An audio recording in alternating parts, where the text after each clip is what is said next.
Om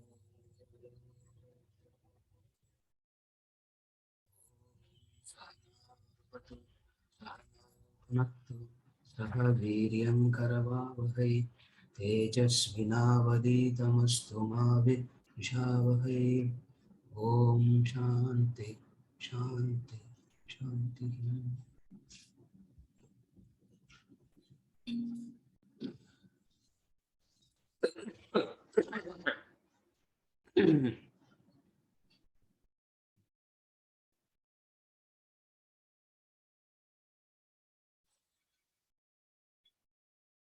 We are studying the chapter Illusion.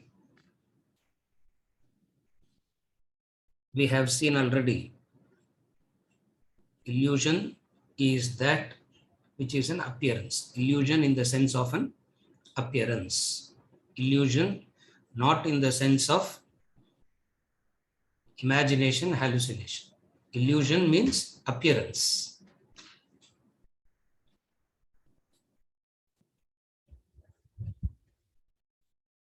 To summarize what we have seen about Maya till now. Maya isn't a theory to explain the world. Maya simply means a statement of fact. Maya simply means it is a statement of fact. Statement of fact to one who has gone through the process of studying and understanding. Not to everybody.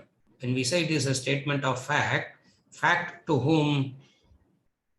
To one who has gone through the process of whatever the prescribed process is, whatever the recommended methods are, whoever has gone through that, to that person, Maya is a statement of fact.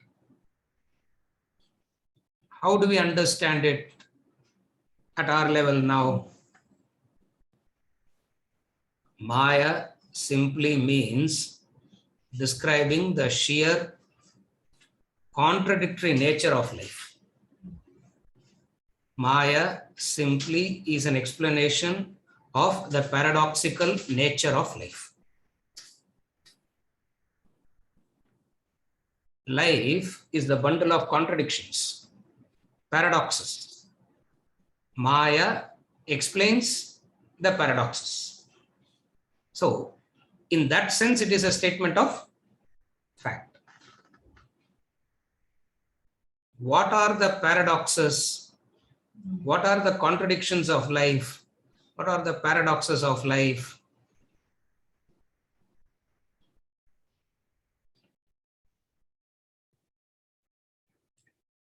We all know that we are going to die, but we don't believe in death.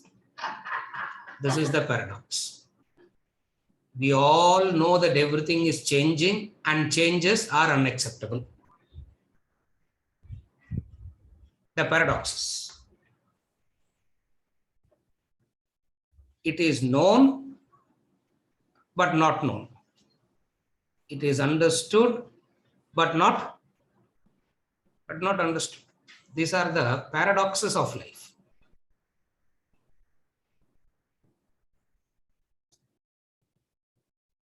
Opposite of paradox is, what is the opposite of paradox? You can understand it from that angle. Paradoxes are difficult. What is opposite of paradox? Everything can be defined precisely, clearly. Black is black, blue is blue, white is white. There is no paradox. Black is black, blue is blue. This person is good, this person is bad. This is day, this is night. If it can be precisely, clearly pinpointed, there is no paradox. And the beauty of life is it doesn't give you that opportunity at all to precisely define anything. At the superficial level, it appears to be clear. Here, we have gone through a lot of study and analysis, and we have come to a deeper level of understanding. From that deeper level of understanding, we accept it as paradoxes. To put it very simply, some of the greatest discoveries in sciences of the 20th century. Some of the greatest discoveries. If you read the titles of those discoveries, that is Maya. Einstein called it as theory of relativity. Heisenberg called it as principle of uncertainty. Don't ask who these people are. It's okay. If you don't know these people, it's okay. Great thinkers who changed the course of sciences in the last, and they all didn't live 1,000 years back, previous century, in the 20th century. Another great physicist, Goddard's theorem of incompleteness. Now, forget the names. Forget the names of the scientists if you can't remember.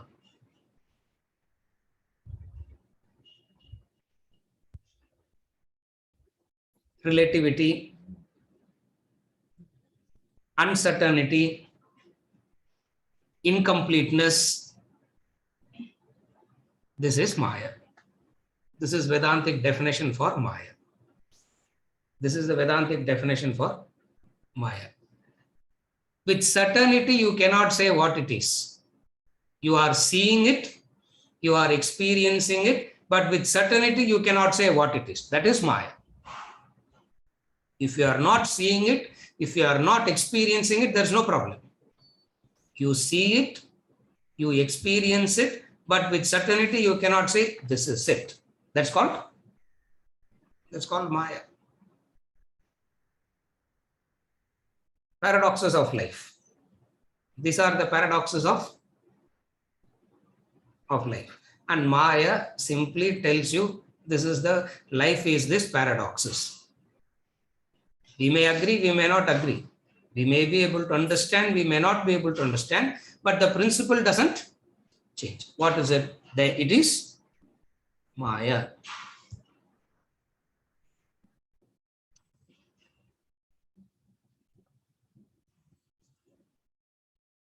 Unknowability is the fact, but we all believe that we can know, isn't it?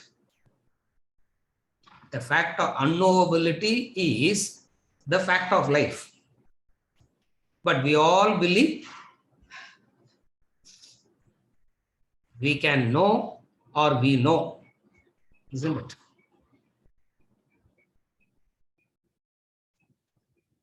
Where you can see it very clearly, give a person an opportunity to speak, you will know with what conviction the person speaks, that I know. And yet the truth is, unknowability is the truth of knowledge, meaning more you know, more you discover that you cannot know.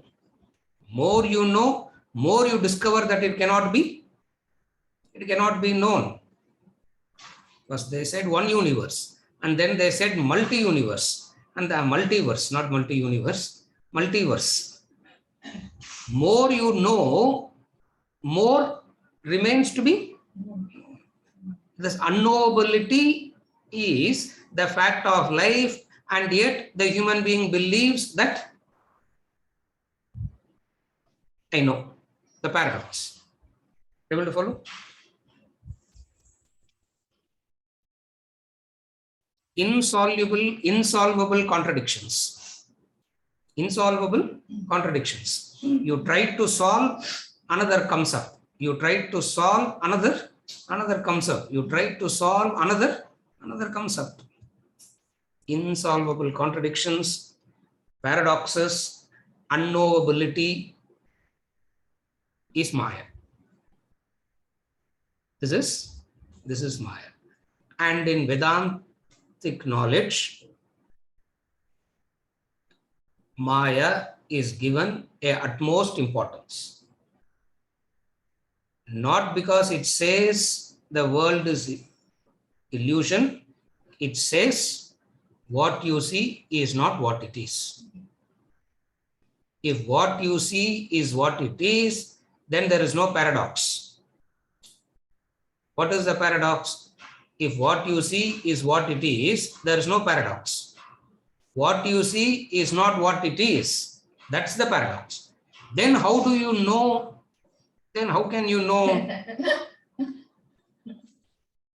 Can you know? That's where at some point of time, people get fatigued.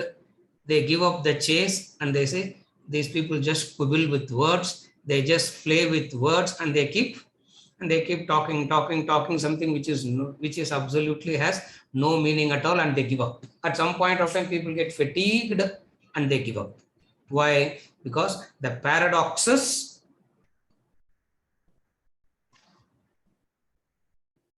are too challenging to penetrate. They are too challenging. And whoever has done this work, whoever has gone through this work, whoever has experienced it, they come and say, it is Maya. And there is lot of objections to this concept of Maya. Lot of objections also, because we need to know the objections also.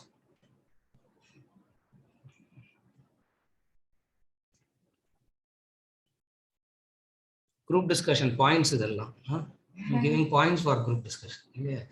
Objections for Maya also you need to know. What are the objections that you have for Maya? First thing is, if you go on saying it is Maya, Maya, Maya, then what is the motivation to life, sir? What is the motivation to life then? Life is to progress, no? Life means progression. Where they got the definition, life equals progression, God only knows, sir. You're able to follow? First thing they said, life means to progress. Who said life is to progress? We all assumed that life means, what is progression? From infancy to childhood, childhood to youthhood, youthhood to manhood, manhood to old age. Progresses, no, sir. From first standard to second standard to third standard to degree to masters to PhD. Progress, no? So, grandfather lived in, great-grandfather lived in the forest. Great-grandfather means thousands and thousands of years back. All our ancestors only, not my great-grandfather. All our ancestors lived in the forests, chasing, naked, chasing something. And then they moved into a hut. Progress. From hut, they came to a stone house, brick house, mud house. Progress. From mud house to brick house, from brick house to multi-storied, from multi-storied apartments in the world to multi-storied apartments in Mars and Moon. Isn't it? Progress, no, sir. Life is to go like this. They went in bullock cart, they ran, the next fellow sat on the horse, another fellow went in the bullock cart, that fellow went in cycle, that fellow went in motorcycle. Now I am going by the car, and then going by helicopter, and then going by private jet. Progress, no, sir. If you go on saying Maya, Maya, Maya and all, then how life will progress? That is the first objection to Maya. We ourselves have all this doubt, sir. Please understand. We ourselves have all this doubts. If we go on saying Maya, Maya, Maya, how do we progress then in life? For which Vedanta says, few factors you must explain first. What is progress according to you? First of all, what is life? From where you got the definition, life equals progress. Assuming that life equals progress, what is the definition of progress? School, they give progress report, isn't it? Telling you how you are growing. The first objection to Maya is it takes away progress from life. Vedanta comes and says, true progress happens only when you understand Maya, because you are understanding life in its entirety first time in Maya. Then only true progress is. Before that, you are living in an hallucination about progress. You live in an imaginary world of progress. You are not living in the real world. First time you hear, understand this Maya, you are coming to live in the real world, and and once you come into the real world, once you come to understand the reality, and then choose whatever progresses.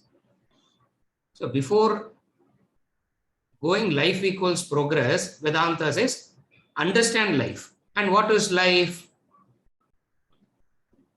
Paradoxes, whatever we have said. I'm not going into that. I'm not going into that definitions again.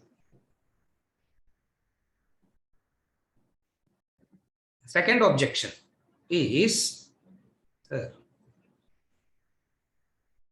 we know this life.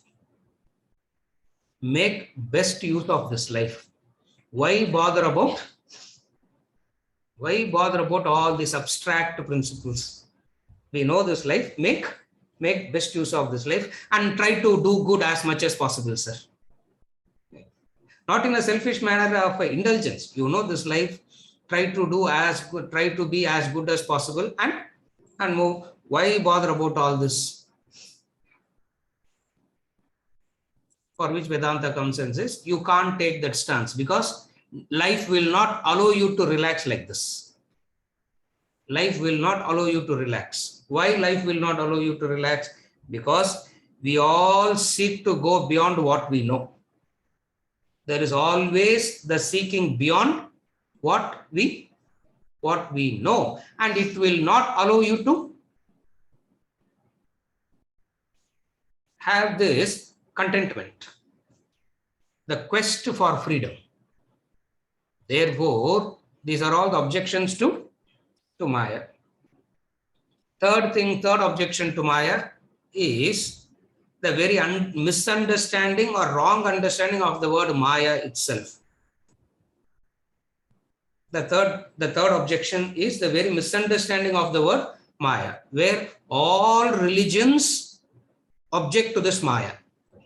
All other religions object to this Maya. Technically, we call them as dualistic religions. All dualistic religions oppose this idea of Maya because it is God's creation. How can that of God's creation be Maya? Why will God create something of Maya? And there are a lot of answers to those technical objections. Someday, sometime when we are ready, we will discuss that also. I'm not going into the details of those objections. But then all dualistic religions, which is what most of us belong to anyway, have an objection to this Maya. What is that? What is their objection? Their objection is, how can you call this as Maya when you are seeing it, perceiving it, experiencing it? Vedanta comes and says, the very fact that you see it, perceive it, experiencing it is the proof that it is Maya. Are you able to follow? Srikanth, Purilana, it's okay. We will redo it again. If you don't understand, it's still okay. They say all that is perceived, since you are perceiving it, feeling it, experiencing it, how can you call this as Maya? Vedanta says the very fact that you are seeing, perceiving, experiencing is Maya.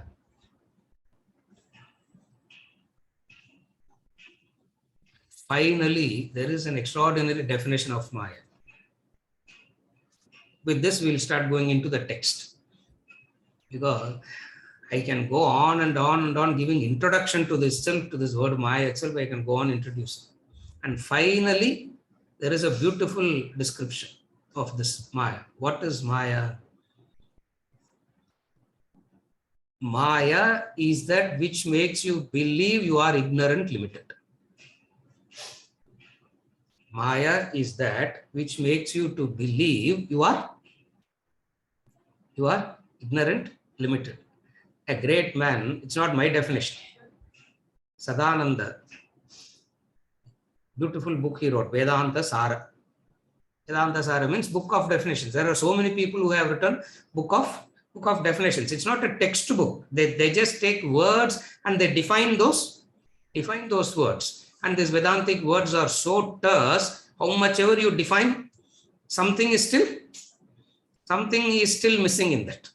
And this beautiful book, Vedanta Sara, in that Vedanta Sara, he defines what is Maya. Maya is that which makes you to believe you are ignorant. I am ignorant, I am limited.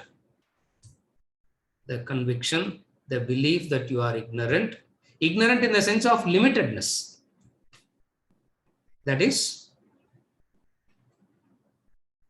Maya.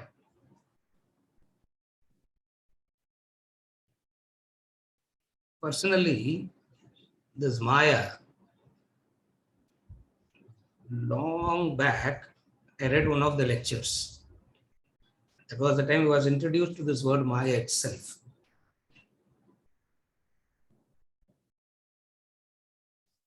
Vivekananda, I'm talking about when I was in 7th class, 8th class, I bought that book. One of my relatives bought and gifted that book because he found out that I'm interested in all this. I still have that copy with me. Jnana Yoga lectures of Vivekananda. He speaks about Maya in London. Beautiful lectures. This is Maya. This is Maya. This is Maya. This is Maya. I counted how many times he have said this is Maya. 17 times he says. He explains one and then he says this is Maya. He explains one and then he says this is Maya. This is Maya. This is Maya. And finally he concludes. What is Maya? There is the speaker and there is the listener. There is the speaker, somebody is speaking and somebody is listening. This is Maya. He starts the definition of Maya not scholarly. He starts the definition of Maya from a very experiential angle, from a very practical angle.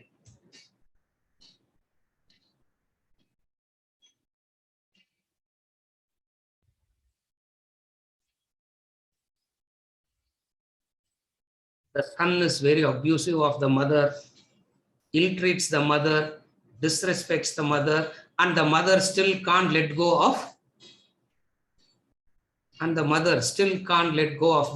of the son. What is this due to? This is Maya. He said, I'm not saying, I'm trying to remember what all he speaks about that lecture.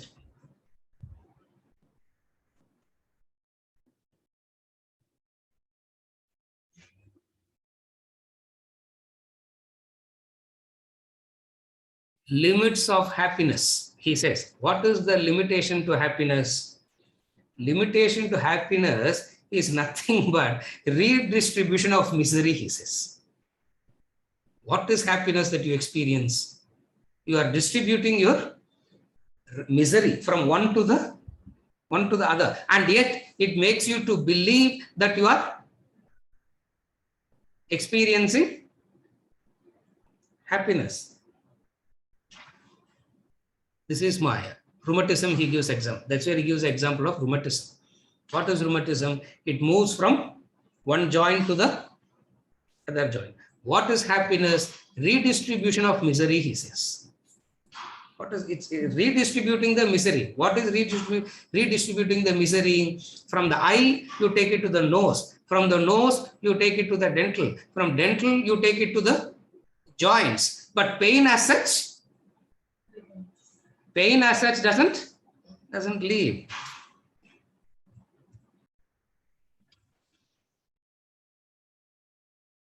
This is Maya. Another way of looking at Maya.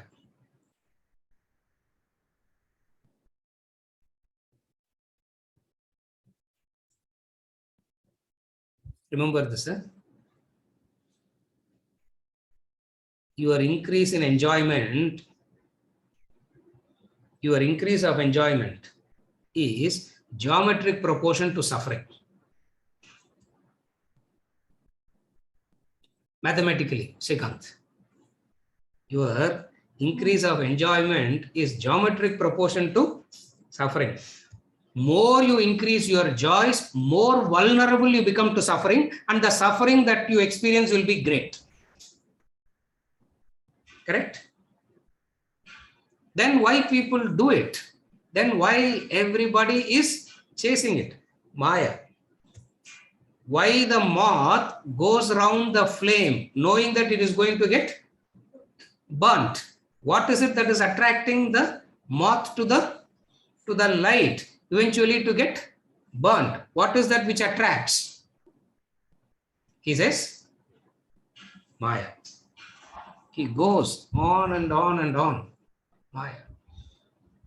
Stage is same, actors keep changing. He says, stage is the same, actors change. What is the stage? Grandfather and grandmother was in the stage at once. At another point of time, my father and my mother. Now who's playing that role? I am the father, somebody is the mother. He says, stage remain the same, actors keep changing. And we don't realize that actors are changing. We give it a sense of reality. Though we have seen death sweeping everybody, though we see death sweeping everybody, we don't see it, understand it, experience it. This is Maya. So much you say about Maya, you feel like saying, hope this class is Maya, sir. Let us come to some realistic class we will come to. Let us believe, let this class be Maya. Only last week class became Maya, no? There was no class also last week, isn't it? I thought very good Maya. Now what we will do? 1 week we will not have. 1 week we will not have class also. Class itself becomes another.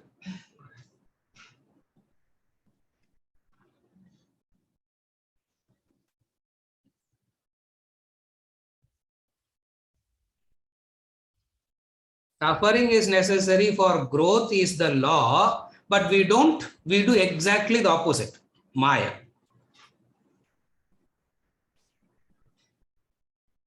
Suffering is necessary for growth is the law, but we do exactly the opposite. That's why when you're discussing Maya in some other classes, I always say, in an air-conditioned room, in the most comfortable seat, we have to sit and discuss Maya. Yeah. In the Maya, we will understand there. Yeah, little bit of seat not comfortable becomes a problem. Temperature, little bit of rise or low becomes a problem. But in that maximum comfort, we have to give to understand what? Vedanta. Maya. This is Maya, he says. Why? Because we all understand suffering is necessary for growth, is the law. But we do exactly the paradoxes. We do exactly the opposite. Why? Because make it more and more comfortable, make it more and more better, it will become that much easy. For which the law comes and says, you increase the quantum of enjoyment, correspondingly geometric proportion is your vulnerability for suffering. A child, take a simple example, Maya. Take a child that is so well protected by the parents, not exposed to anything at all in life, and the child grows and start living life. What happens? The first criticism the child is not able to take. The first failure the child is not able to handle the simple criticism, simple failure. They throw tantrum, isn't it? They throw tantrum. To an extent, they commit suicides also. Vulnerability. What makes them so vulnerable? The increase of enjoyment, remember this, is geometric progression for first of all. Tapovi kshina papanam shantanam vitaraginam. The first quality in Vedanta we say tapas. Tapovi kshina papanam shantanam vitaraginam mumukshu nama pekshoyam atma bodho vidiyate. Mandukya Upanishad. Yeah. Correct? He's also nodding his head. Yeah. Atma bodha. First verse. Tapovi kshina papanam. First verse in Atma bodha. Starts with tapas. What is tapas? A voluntarily taking up, a voluntary taking pain. Why on earth will anybody do that? Why will you? Because the whole search is to make it more and more. The whole purpose, the whole idea is to make it more and more comfortable. And here he says, Tapovi kshina papanam. When life itself was tapas, then I don't know what tapas he was talking about. To talk about tapas now is meaningful. At that time, life itself was,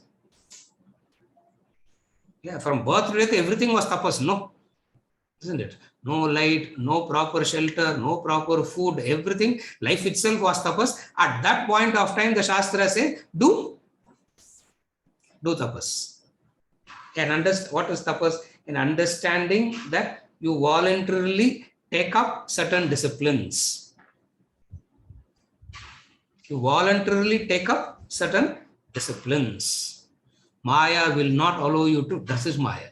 You know it, but you will not be able to. You know it, you will not be able to do it.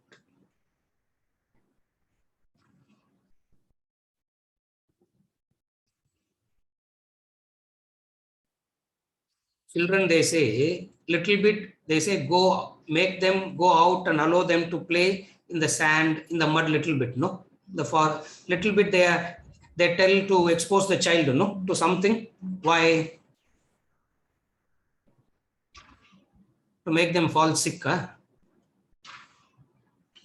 To make them fall sick. Some strength develops, some immunity develops. You protect the child and do not allow the child to do anything at all. What happens?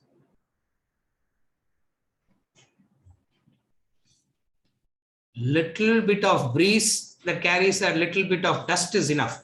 Dust allergy, isn't it? The child starts sneezing. This allergy, this infection, that infection.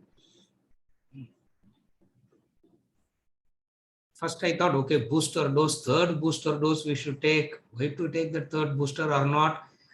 And in England they are saying, now you have to go for the fourth booster. They go for the fourth booster now. Every day take one injection, that's all. No? Then it will come where every morning, instead of having one coffee, take one.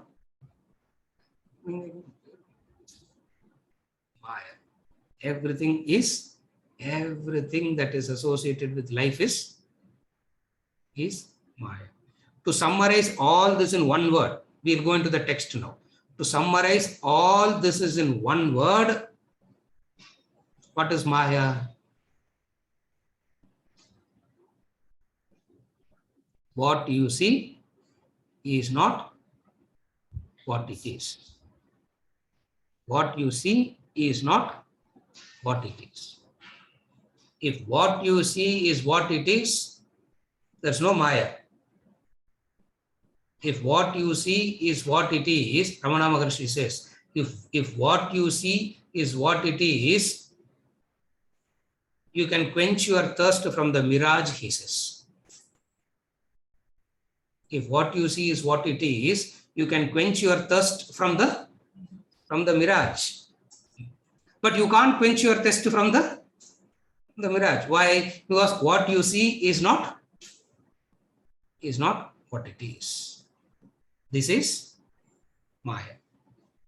With this understanding of this word Maya, we will move on to the text and we'll see how the text is taking us, and we will see how much what I said is blabbering and what the text says.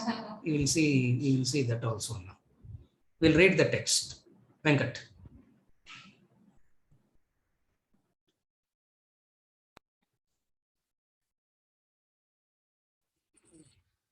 World is Maya.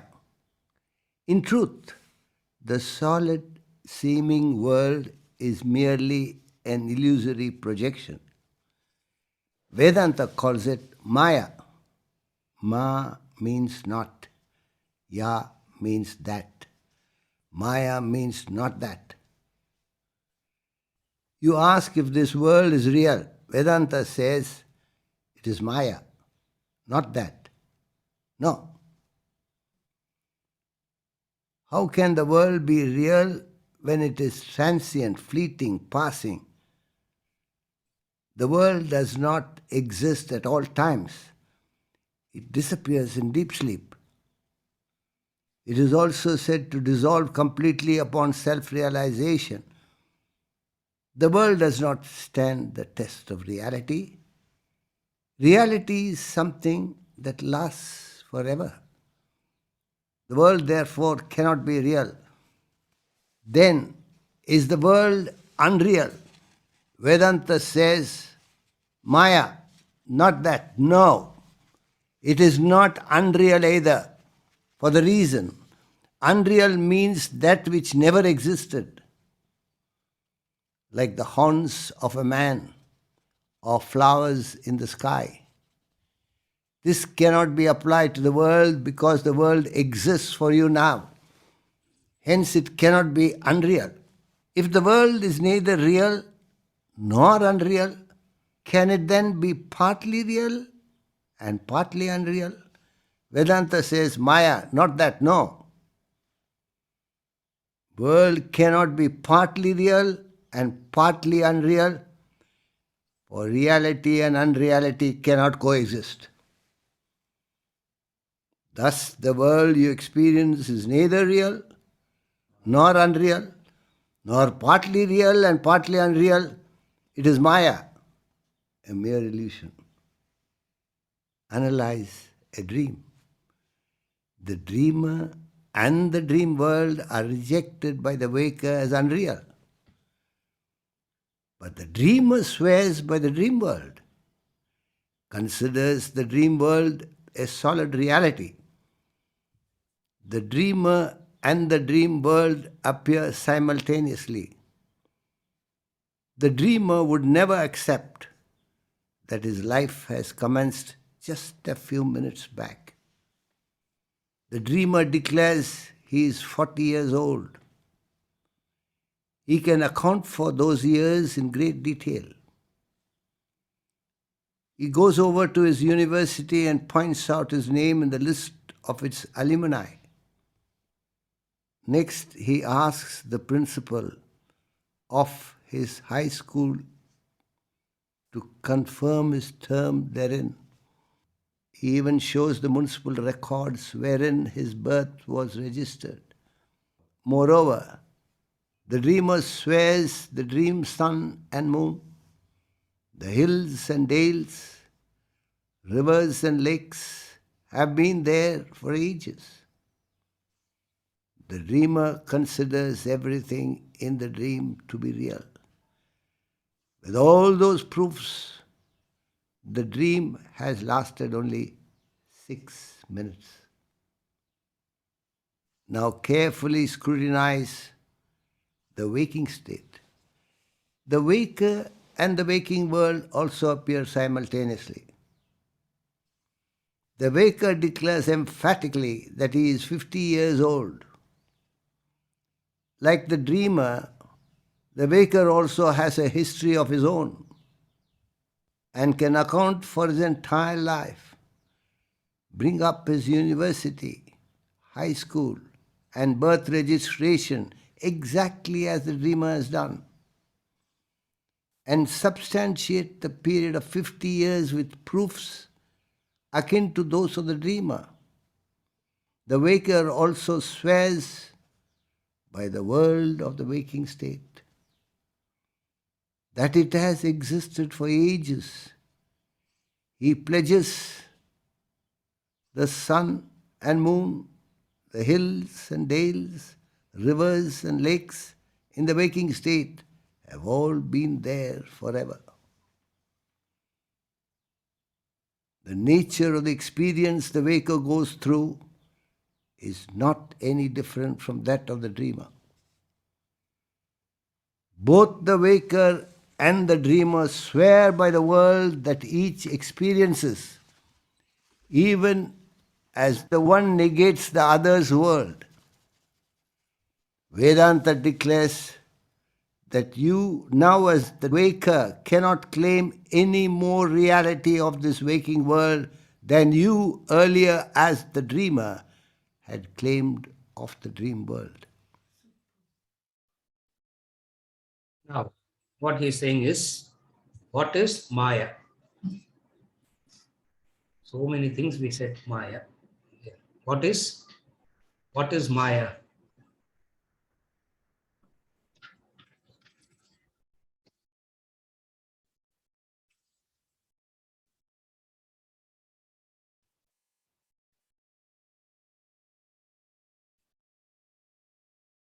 It cannot be called real. It cannot be called unreal. And it can neither be called as partly real or partly real and partly unreal.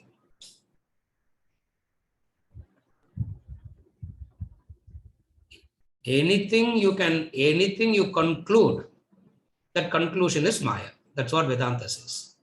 You conclude and say world is real, it is Maya.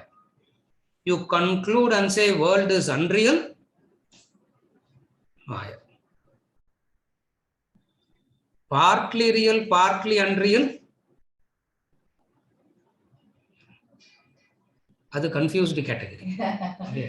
It doesn't come under the Maya category, that comes under the Tamil Korapa Kesanwanga, isn't it? In Tamil, that is that category. For it cannot be partly real and partly unreal. What is Maya then? We understand it as this. Maya should be understood as the reality of an object which has no being on its own. This is the most technical way of understanding Maya. Again, I repeat, Maya should be understood as the reality of an object which has no being on its own. It's borrowed. It is borrowed, just as clay and pot. Pot is Maya, Mithya. Why pot is called Maya, Mithya? It has the Nama Rupa. It wasn't there before. It has come in now, and it will definitely go at some point in time. So that which has a Nama, that which has a birth, that which has a Nama Rupa, that which has an end is Maya. It doesn't have any independent status of its own. World doesn't have any independent status of its own, just as pot doesn't have any independent status of its own. That is why we are taking the discussion technically from now on. Till now we spoke in a very general way to understand what Maya is. From now on we are going to see it technically, and then the two types of illusions, the intrinsic and the extrinsic. So if you say Maya as the reality of an object which has no being on its own, in other words, what does it mean? Everything is a product of Maya. If you take this definition, everything becomes a product of Maya. Why? Because it has a beginning, it has an end, in between, it has a form, in the Nama Rupa. So it has a beginning, it has an end and a temporary form. That which has a beginning and an end and the temporary form is Maya. And world fits into this category. If the entire world is Maya, we need not individually say everything is Maya. Correct? If the whole world, if we have spoken about the whole world as Maya, it means everything that is in the world is Maya. It is said to be dissolved upon the state of self-realization. It is said to be dissolved in deep sleep. It is said to be dissolved in the state of self-realization.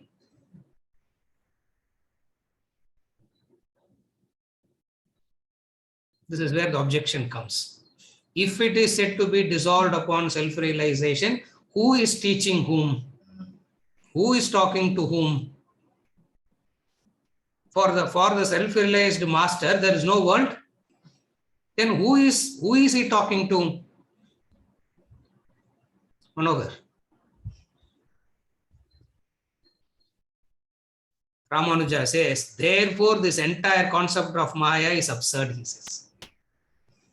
Aren't you talking to somebody? Aren't you teaching somebody? The very fact that you are teaching to somebody means there is no such thing called Maya.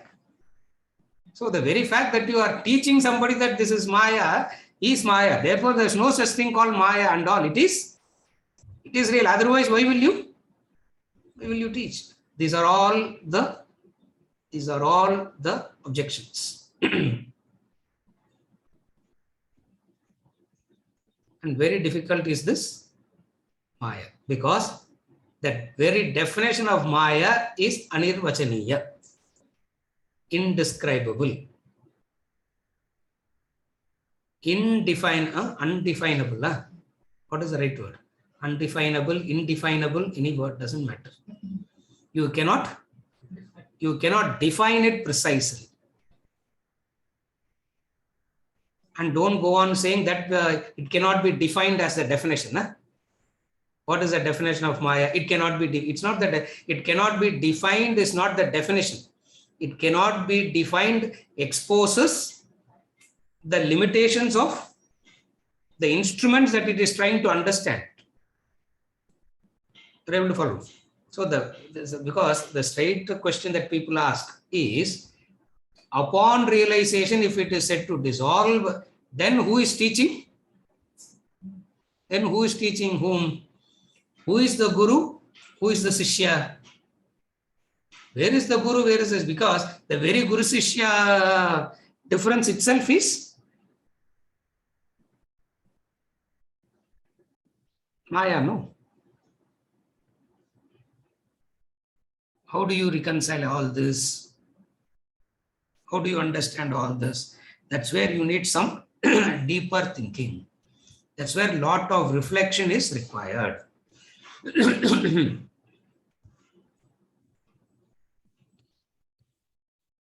Analysis means breaking it up into parts. The word analysis means breaking it up into parts to a point where it cannot be further broken down. Then only you are analyzing. You don't stop halfway. We all start analyzing and all our analysis stops. First step, third step, fourth step, depending upon our penetrating capacity. Here we go so deep that the vast section of the humanity says they are just playing with words, they are simply confusing. Before Vedanta, there was clarity. After Vedanta, only confusion. After Vedanta, only confusion. Correct. Yeah. Adham Pottar, our confused at our confused at Venkat, correct? No. Maya, it's okay, doesn't make big.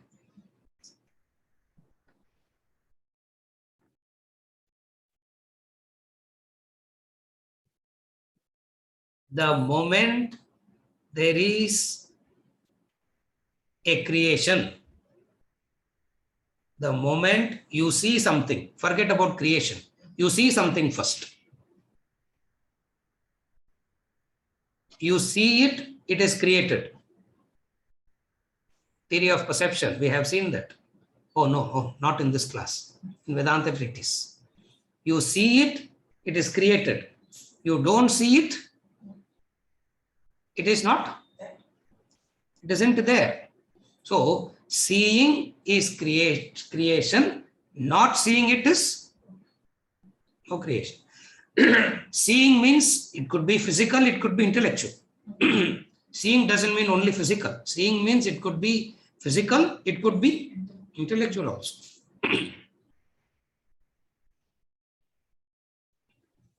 You go into the dream, that's where the analysis comes. You see, you are in the dream. What is impossible for the dreamer to understand? What is impossible for the dreamer to understand? Origin of the dream. How much ever he is wisest in the dream, he cannot understand the origin. Second, there seems to be a perfect cause and effect correlationship in the dream.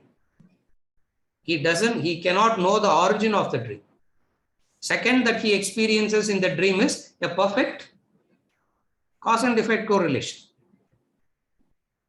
After waking up, you may see the absurdity of that cause and effect correlation. Correct? Not the dreamer. For the dreamer, the cause and effect correlation is perfect.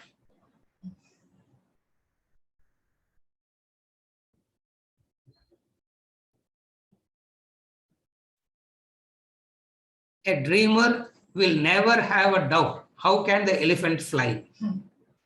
Correct? The elephant flies. The elephant can fly in the dream, correct? Camels can fly in the dream. For the dreamer, it is perfectly logical. What? Elephant can fly. You tell the dreamer, elephant cannot fly. He will turn back and look at you and say,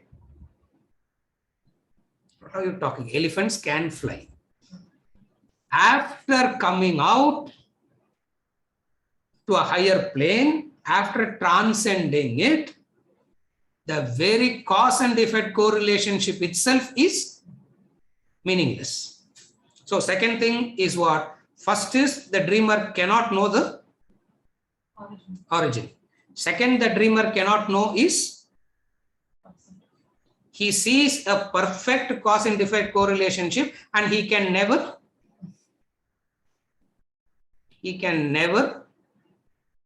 see the absurdity of that correlation. He sees a correlation and he can never see the absurdity of that correlation. The third thing that can happen to the dreamer is what? That's the most miraculous one. Origin he cannot know. What brought the dream he cannot know. But one thing is possible. What? Waking up. One thing is possible. What is possible there? Waking up. Similarly, in the waking state, which is supposed to be the extension of the dream only. This waking state is nothing but okay, maybe you can call it as a matured dream or a better dream. You can call it. But still, it is also part of the same dream phenomena. And what you cannot understand in this, just what the dreamer cannot understand about the dream, the origin. Similarly, the waker cannot understand the origin of the waking world.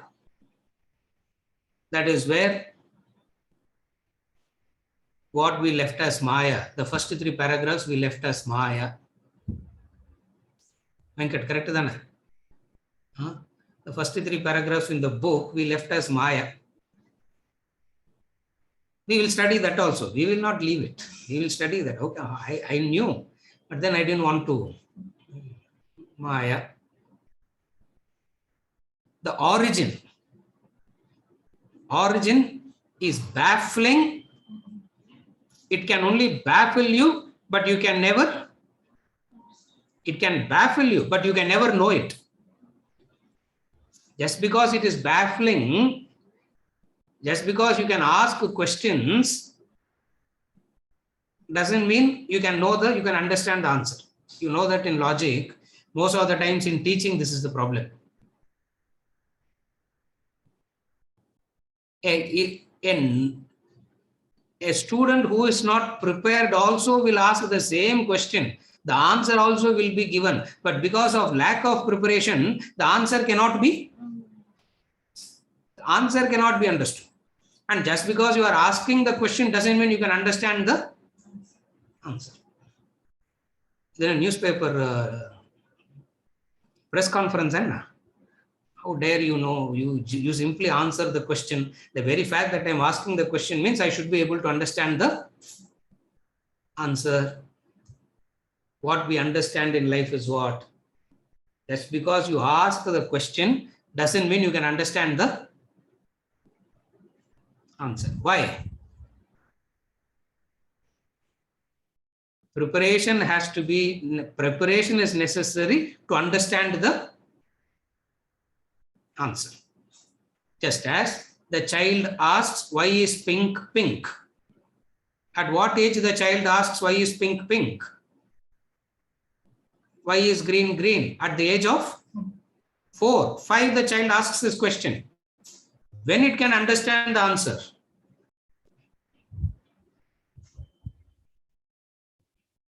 "20 years later.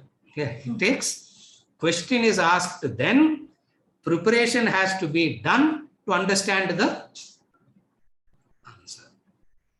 In Vedanta, in religion, the mistake that we make is we ask the question and we don't prepare to receive the answer. We simply ask the question. There is a superficial question, there is a superficial answer, and that superficial answer itself is so satisfying that no preparation to understand the answer. What is the preparation to understand the answer? Sadhana Chatushtayam, all that. That is the preparation to understand the, first comes the question, then comes the preparation, then comes the understanding. As the waker here, what is it that we try to understand? Origin is baffling. Origin is baffling. What is the origin?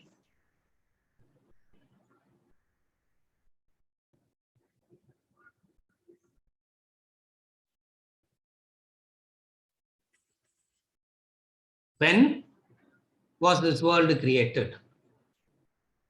Why is it created? If God has not created this world at all, we won't be sitting and listening to this Maya classes and getting confused. No. Unnecessarily, God created that world and we have to sit and listen to this. So, when was this world created? Why is this world created? With what material it is?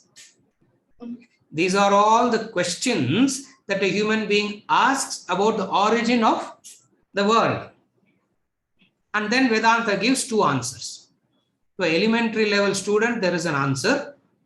To a prepared student, there is an answer. To an elementary student, what is the answer? World is made up of 5 elements. It is the 5 elements, the Panchi Karana. All this is for elementary student of Vedanta. For an advanced, well-prepared student, what is the answer? For the advanced, well-prepared student, what is the answer? Maya.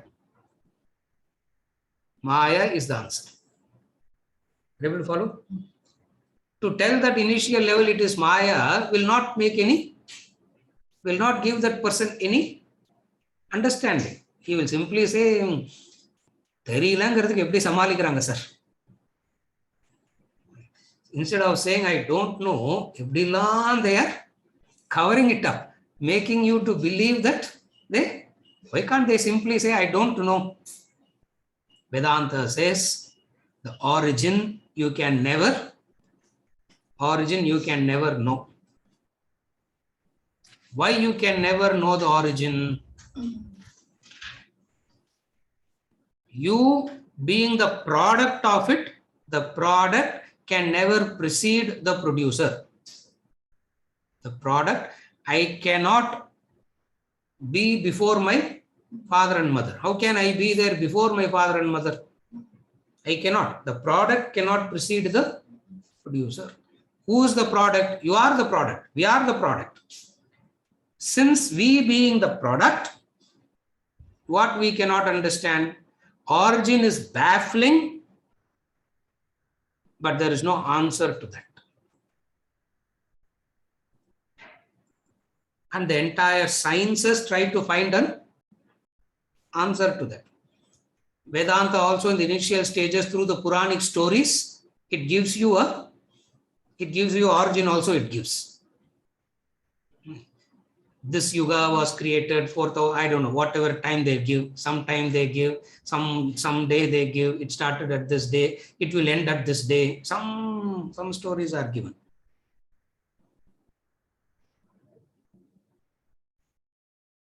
The very fact that there is a creation, it means creation implies a projection, a superimposition. A creation implies an adhishtanam. Adhishtanam means, at least these words you should remember by now. Adhishtanam means the substratum. A superimposition cannot happen without a substratum. A pot cannot happen without the clay. The snake cannot happen without the rope. The ornaments cannot happen without the gold. The garments cannot happen without the cotton.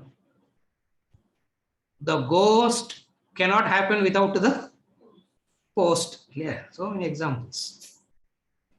So many ways of this, so many things. The very fact that there is the ghost presupposes that there is a post. And that post is not seen, ghost is seen. And the very fact that you see the ghost makes the ghost real. The very fact that you see it, make it real. What is the training in Vedanta? Just because you see it doesn't mean it is real. Just because you see it, just because you experience it, doesn't mean it is real. To understand Maya, 3 words are necessary. That's what he says. Real, unreal, partly real, unreal. 3 words. In Sanskrit, it is Sat, Asat, Mithya, Maya. The Sanskrit words is Sat, Asat, Mithya, or Maya. Maya and Mithya are one and the same. If you really want to use the proper technical word, it is Tucham. It is Sat, Asat, and Tucham. That's the classic Upanishadic word. Later on, the word Tucham went away, and Sat, Asat, and Maya, Mithya came.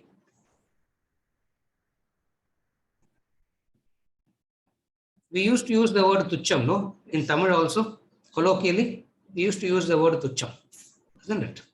So it's a beautiful word, tucham. So it is sat, asat, and mithya. Sat means that which is beyond time. Sat means that which is beyond time. Asat means that never happened in time. Mithya means no past, no future, only present.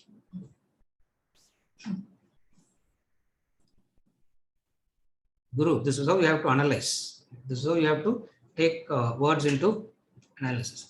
Sat means beyond time.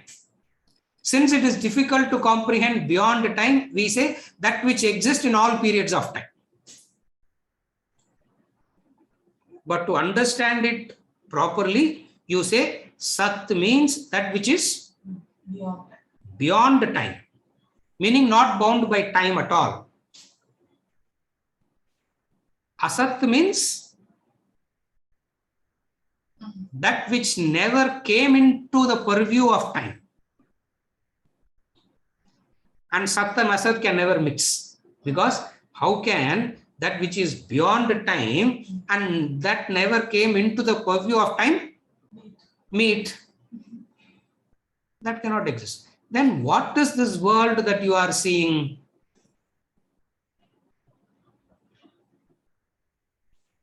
It is bound by time. When we say bound by time means it should not be, it won't be there at one point of time. It will be there at a point of time and it will not be there at another point in time. It won't be there at one point in time. If it is not there at one point in time, how did it appear? And you should know the answer by now. And the logo preparation we have done. How can it appear? Adhishtanam is there. No. Adhishtanam is there which is beyond the time. As long as the Adhishtanam is there, the potential of not seeing it is there. Because of the Adhishtanam being there always or beyond the time, that Adhishtanam can be misunderstood as something else. That Adhishtanam misunderstood as something else as the two illusions, intrinsic illusion and extrinsic illusion. So now you cannot ask from where it comes. It wasn't zero. It wasn't nothing. What was there? Adhishtanam is there. Brahman is there. Brahman being there, temporarily something seems to be covering it. And that covering is Maya. And that covering is of two types, intrinsic illusion and extrinsic illusion.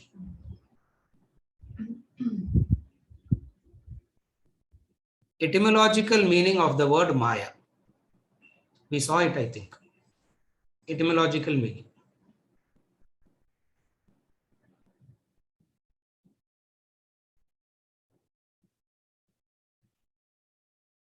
Ma means not. Ma, ya, the two words. Etymologically, based on some Sanskrit grammar and all that, it is Maya. It is ma and ya. Ma means not, ya means that. So Maya means not that. Anything that you point out and say this is it, not that. Anything you point out and say this is it, what do you have to say? Maya. You should simply say Maya.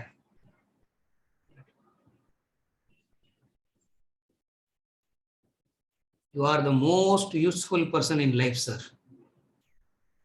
Shailesh. What should you say? Huh? Sattama, at least let Bhavana hear. No. At least let her hear. We can't hear. At least let she can hear. What you should say? Maya. Correct.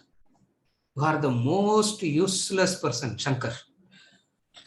World has not seen a useless person like you before, after, nothing. You are the useless person. SRL Shankar, not Kolattur. Yeah, SRL Shankar. What should you say? Maya. Correct. Maya. Anything that you say, this is it, the answer is not this. Not this. Not this. For the real and unreal cannot coexist. They don't meet. They don't meet each other. They don't see each other. How can they meet? They don't meet. They are like the twin sisters. Yeah. You know, there are two sisters. One sister we want, other sister name also we should not say. And both are called Devis. Devi means goddess. There are two goddess we have.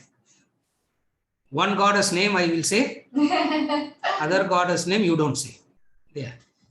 Sri Devi. Yeah, one goddess. And there is another goddess, sister, twin sister. Ram Subramanian. And the பேர் தெரியுமா? சொல்லக்கூடாது அது. Yeah, you should not even say that. சொன்னாலே வந்துருவாங்க அவங்க. Yeah. Moodevi, I will say it because Sridevi is not also coming. Moodevi is also, so it doesn't make any. I'm saying Sridevi. No Sridevi is coming. So at least Moodevi solli pata varada pakla. Maya. Both cannot coexist. If one is there, the other won't be there. What is the paradox of life?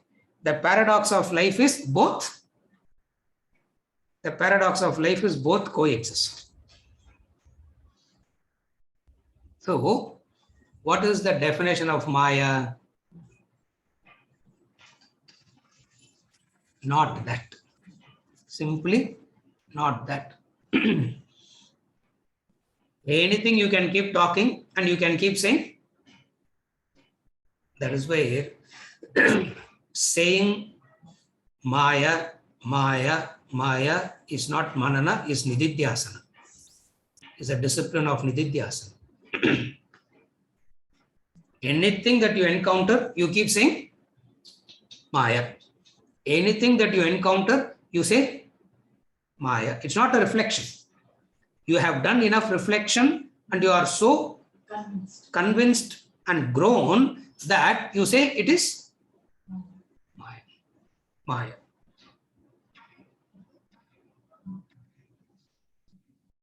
The easiest comparison is the waker to understand the waking world as Maya, the dream experience that one has gone through.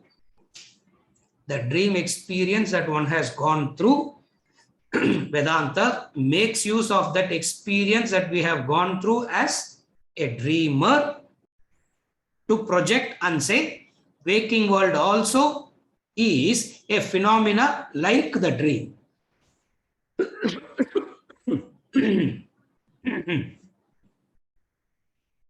The waking world is also a phenomena like the dream.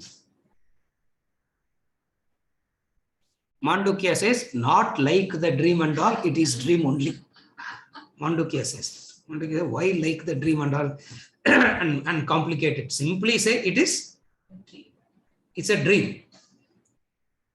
And what are the characteristics of the dream? As long as you are in it, it will be real. Second, you can never know the origin. The third, you can get out of it. Look at that. You can never know the origin. It will appear real, but you can get out of it. You can get out of it. After getting out, you understand what?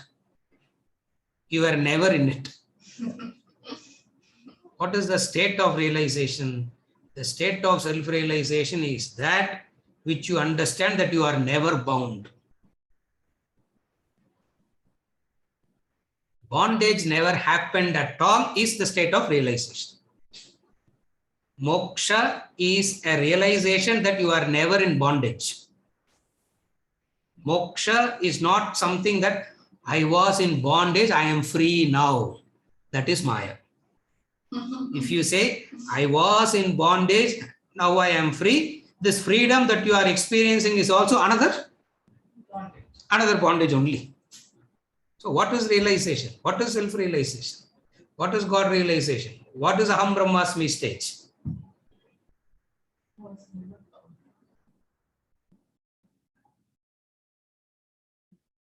When did bondage ever happen? Just as the dream. Just as the dream. It happened. Something happened. And even before you know exactly what it is, you wake up. That is moksha. After waking up, you realize what? You don't even want to talk about it. You will not want to associate with it.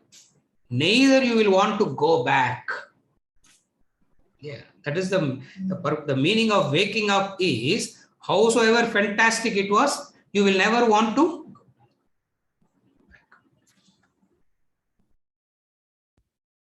Remember Swamiji's example? You are about to hand over the keys to the homeless people.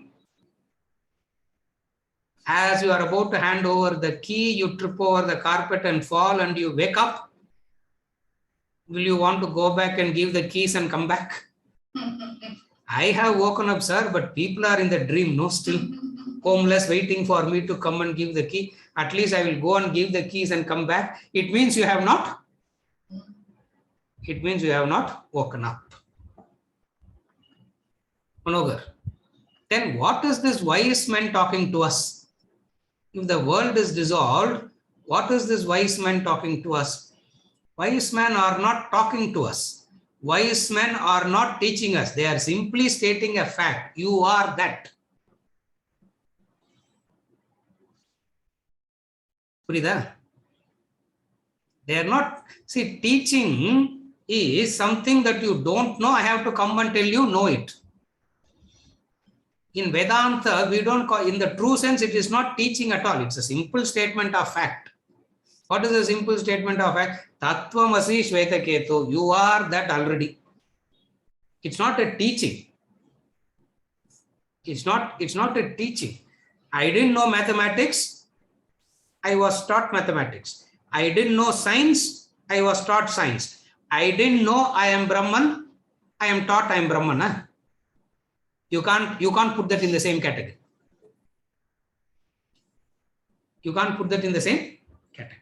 Therefore, the wise one never claimed that we are teaching. The wise one never claimed that. The wise one says, a fact is told. The disciple, out of gratitude, says teaching is happening.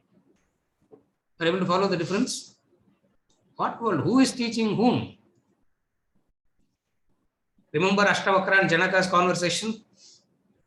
Ashtavakra tells Janaka, the way I teach you, Janaka, you will come out enlightened. After the teaching is over, you will be enlightened. After that, you and me become one. Who is giving Guru Dakshina to whom?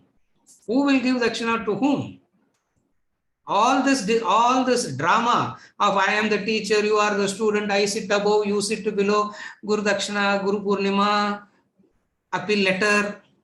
Hadtha appeal letter work orda, Venkat. Is there another appeal letter coming? All the appeal letter, the alum, all this doesn't exist. All this don't exist. Who is teaching whom? World is. Therefore, they don't claim to teach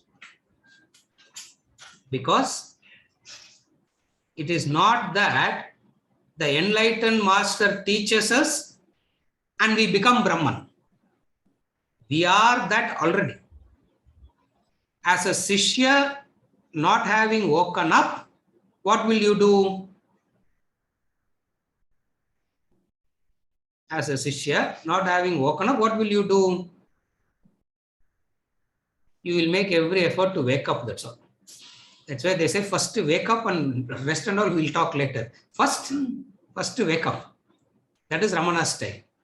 Anybody who goes to him, first wake up, and then if the problem exists, we will solve it. First wake up, and if the problem still exists, we will solve it. We will say first we will solve the problem, waking up I'll do later. First I will solve this problem, waking up tomorrow I will wake up. For sure, sir, I will wake up tomorrow. My goal is fixed. I am very convinced. Tomorrow I am going to wake up. But today let us solve this problem. And Maya has taught us already. What? What did Maya teach us? All solving the problem is shifting. Pain from one genre. Shifting misery. You redistribute the misery, that's all. All solutions is nothing but redistributing the misery. Why? Because the misery is coming back. No. The problem is solved, but misery is not, misery doesn't go. Problem is solved, but pain and suffering is not going. Therefore, what is it? It's a simple redistribution of misery. How long to have the right hand pain? Shift it to left hand. How long to have the right leg pain? Shift it to left leg. Therefore, Vedanta, Maya is not a teaching, it's a revelation of fact. That's why we call it as Jnanam. It reveals the fact. It's not a teaching. Teaching is conditioning. Here, it is not a brainwash. Here, we are not brainwashing saying, you are the self, you are the self, you are the self. It's not a kind of brainwashing. Are you able to follow? Therefore, Vedantic teaching is a statement of fact. What is a statement of fact? What you see is not what it is. And the fact that you are seeing something is the proof that there is an adhishtanam. So, don't get carried away by what you see. Try to find out that adhishtanam. Don't get carried away by what you see and try to find that adhishtanam.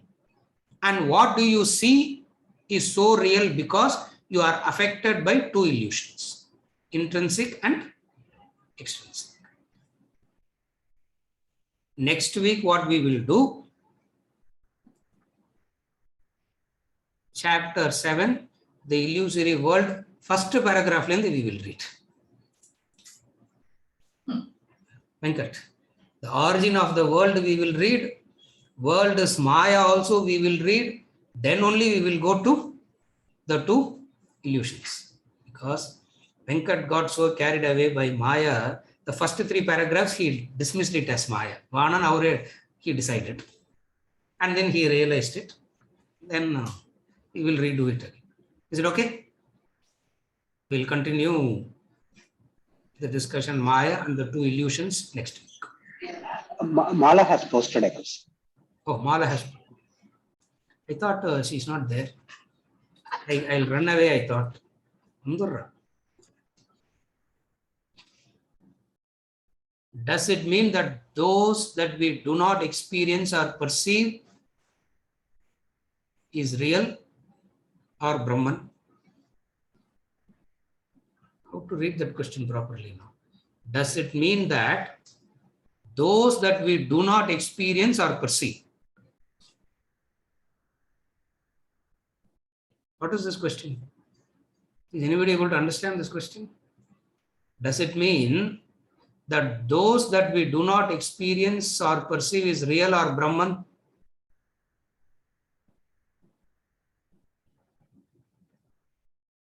Paathathu real na paakathathu Brahmana? That's what she is asking.